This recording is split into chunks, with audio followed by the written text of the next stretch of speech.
سب سے پہلی بات تو یہ ہے کہ جب پارلیمنٹ سیشن میں ہے تو سینٹرل گورنمنٹ جو ہے پارلیمنٹری سپریمیسی اور پریویلیجز کے خلاف یہ کام کرتے ہوئے میڈیا کو انفارم کر رہی ہے اور پارلیمنٹ کو انفارم نہیں کر رہی ہے۔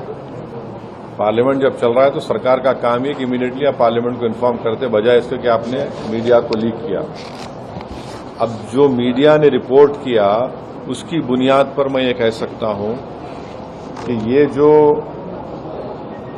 پرپوز امینڈمنٹس ہے میڈیا میں جو لکھا گیا ہے وہ اس بات کو بتاتا ہے کہ مودی حکومت وقف بورڈ کی اٹانومی کو چھیننا چاہتی ہے اور وہ انٹرفیئر کرنا چاہتی ہے واقف کے منشے کے خلاف کہ کس طرح سے اس وقف کی پراپرٹی کو چلایا جائے، اور یہ خود فریڈم آف ریلیجن کے خلاف ہے، نمبر 1۔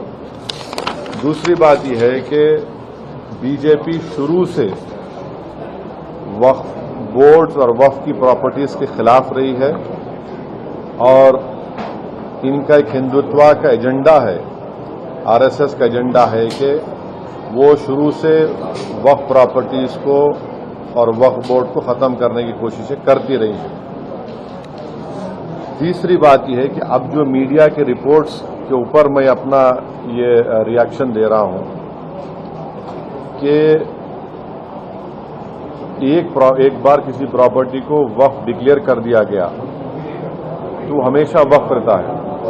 تو وقف ایکٹ جو ہے 54 کا ہے اور 96 کا ہے، جو 96 کے ایکٹ تو 2013 میں امینڈ کیا گیا، وہ سروے کمشنر کو پاورز دیتا ہے اور سروے کمشنر کو اپوائنٹ کون کرتی ہے؟ State government. تو سروے کمشنر وقف پراپرٹیز کو آئیڈینٹیفائی کرتا، اس کے بعد لسٹ آف وقف پریپیئر ہوتی ہے سروے کمشنر کی طرف سے، اور وہ سروے کمشنر جو اسٹیٹ گورنمنٹ کا اپوائنٹی ہے اس کو اسٹیٹ گورنمنٹ کو بھیجاتا اور state government gazette notification issue کرتی ہے۔ تو گزٹ نوٹیفیکیشن خود ایک افیشیل ایکٹ ہے، اور اگر گزٹ نوٹیفیکیشن 1 سال تک چیلنج نہیں ہوتی تو وہ فائنل ہو جاتی ہے اور نیچر آف وقف ہو جاتا ہے۔ اس کو یہ لوگ چینج کرنا چاہتے ہیں، یعنی جو پہلے سے وقف ہو چکی ہیں پراپرٹیز اب دوبارہ ان کو اسٹیبلش کرنا پڑے گا کہ یہ وقف ہے، یہ امپاسبلٹی ہے۔ دوسری بات یہ ہے کہ گزٹ کا جو کنکلوسیو نیچر ہے اس کو آپ ڈائلیوٹ کرنا چاہ رہے ہیں۔ مانیے اب کئی لوگ وقف کی پراپرٹیز میں انکروچرز ہے، اللیگل طریقے سے وہاں پر ہے، تو ان کو ایک موقع مل جائے گا کہ وہ وقف پراپرٹیز کو بولیں گے کہ ہماری پراپرٹی ہے، وقف کی پراپرٹی نہیں ہے۔ اور کوئی بھی پراپرٹی میں یہ جھگڑے ہوتے کہیں نہ کہیں تو اس کو ایک انکروچرز کو ایک موقع مل جائے گا۔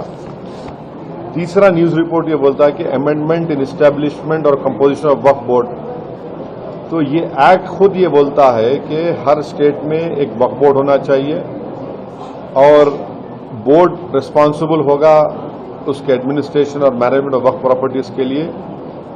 اب اگر آپ امینڈمنٹ کریں گے اسٹیبلشمنٹ اینڈ کمپوزیشن آف وقف بورڈ میں تو ایک ایڈمنسٹریٹو کیوس ہوگا، لاس آف اٹانومی وقف بورڈ کا ہوگا، اور یہ گورنمنٹ کا جو کنٹرول ہے وقف بورڈ کے اوپر، گورنمنٹ کا کنٹرول بڑھے گا تو وقف کے انڈیپینڈنس پہ بہت بڑا اثر پڑے گا۔